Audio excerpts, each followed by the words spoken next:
là je vous présente le Samsung Galaxy Note 2. Donc déjà comparé donc, au Galaxy Note 1, donc les nouveautés c'est déjà la taille d'écran. Donc là on est sur un écran de 5,5 pouces, résolution donc, de 1280 par 720p, avec toujours une technologie Super AMOLED HD. Ce qui change notamment c'est le format, parce que là on est sur un format en fait 16 neuvième. Il est un peu moins large que le précédent, ce qui permet d'avoir d'abord une meilleure prise en main et d'avoir aussi un meilleur confort quand vous visualisez une vidéo. Ça c'est un premier point. Ensuite, au niveau de la puissance, on est sur un processeur de quad-core de 1,6 GHz avec une mémoire vive de 2 Go, ce qui permet vraiment d'avoir une navigation très fluide et rapide dans l'appareil.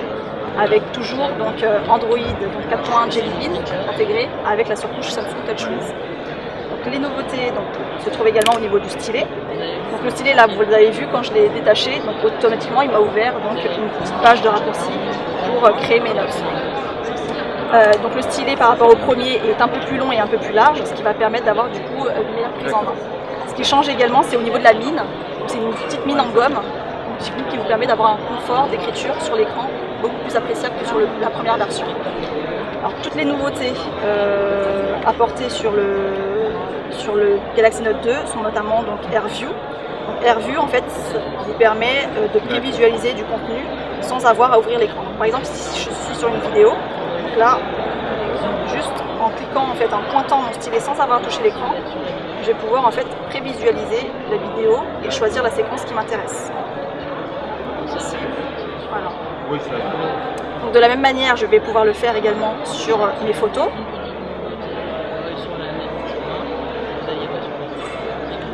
Donc là, sur ma galerie d'images, je vais pouvoir en fait pointer mon stylet et en fait voilà, visualiser, prévisualiser les photos en grand.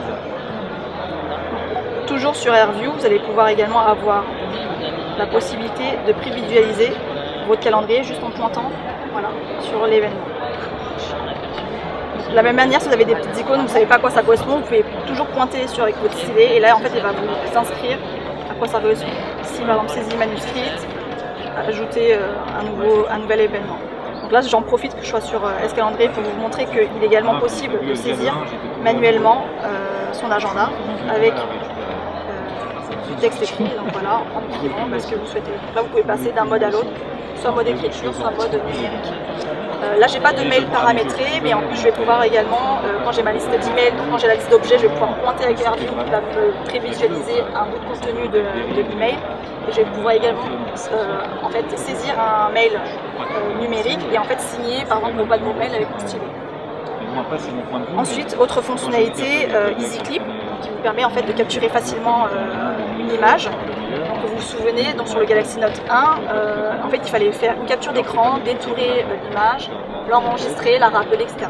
Donc, sur le Galaxy Note 2, c'est beaucoup plus rapide, donc il n'y a pas besoin de faire tout ça. J'ai juste appuyé sur le bouton de mon stylet, j'entoure la partie qui m'intéresse, et là, automatiquement, voilà, il va me proposer les différents choix. Donc, je vais pouvoir l'envoyer par Gmail, etc., le poster sur mes réseaux sociaux, ou directement l'envoyer par message. Là, automatiquement, il m'a sélectionné mon image. Vous pouvez faire bien sûr sur une page internet, un article qui vous intéresse ou une image.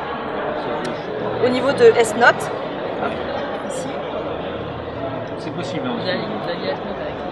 S-Note est une application qui vous permet de prendre donc, des notes beaucoup plus facilement avec des modèles donc, prédéfinis. Donc, par exemple, ici, je vais prendre une petite note libre. Et donc ici, au niveau de ma palette de couleurs, ce qui est intéressant, c'est que je vais pouvoir, donc, sans avoir à toucher l'écran, donc changer de couleur au niveau du stylet. Donc ici, par exemple, j'ai préenregistré des couleurs, donc vert, rose, violet, rouge, etc. Donc là, je vais pouvoir, donc, juste en cliquant sur le bouton, changer de couleur, sans avoir à repasser sur ma palette de couleurs. Donc juste, voilà, comme ça, à chaque fois, je change de crayon.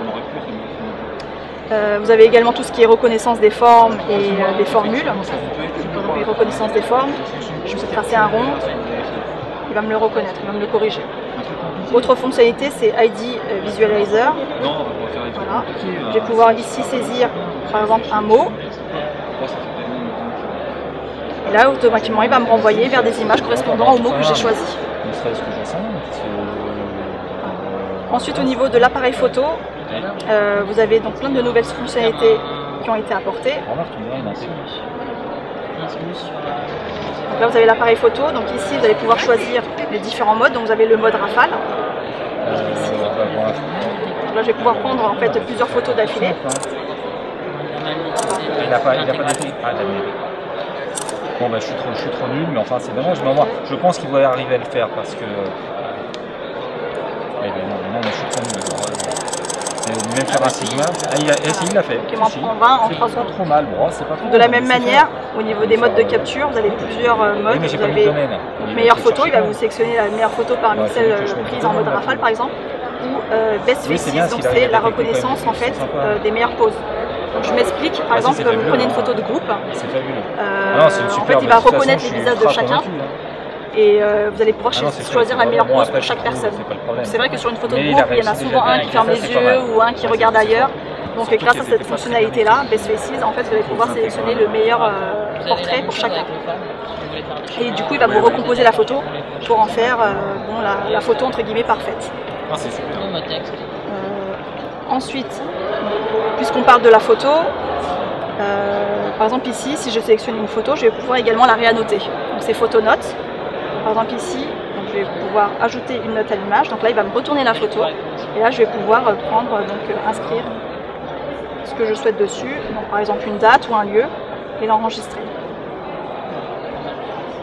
Et donc là, vous avez une petite note qui vous indique que vous avez pris une note derrière.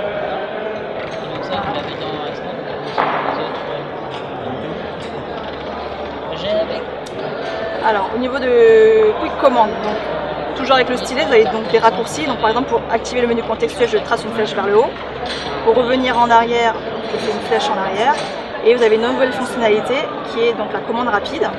Ici, là il va m'ouvrir donc une boîte de commande. Ici je vais pouvoir en fait paramétrer des symboles, des lettres, etc. pour ouvrir une application. Donc, je peux en rajouter. Ici si je fais sélectionner application, je vais pouvoir rajouter donc des raccourcis pour toutes les applications que j'ai sur mon téléphone, y compris les applications que moi j'ai téléchargées sur le store. Donc vous avez la possibilité de le faire pour les applications, mais également pour les fonctions. Donc fonctions, c'est le son, le GPS, le Wi-Fi, etc. Donc ici sur les exemples qui sont préenregistrés là, je vais pouvoir faire également une recherche internet. Donc du type, voilà, je fais un point d'interrogation, j'écris FR Android, il va me renvoyer vers la page dédiée. Pareil pour appeler, donc par exemple si je fais appeler, ici je vais faire le symbole pour appeler et je vais écrire le nom de la personne que je souhaite appeler. Voilà, automatiquement il va m'ouvrir la fenêtre d'appel pour appeler Alice. Il n'y a pas longtemps non plus. Alors au niveau du prix, on est donc à 679 € hors abonnement. Il sera disponible donc en blanc et ici en version grise. Ouais, on va voir. Déjà, je vais faire une petite comparaison parce que je voulais voir à quoi ressemblait en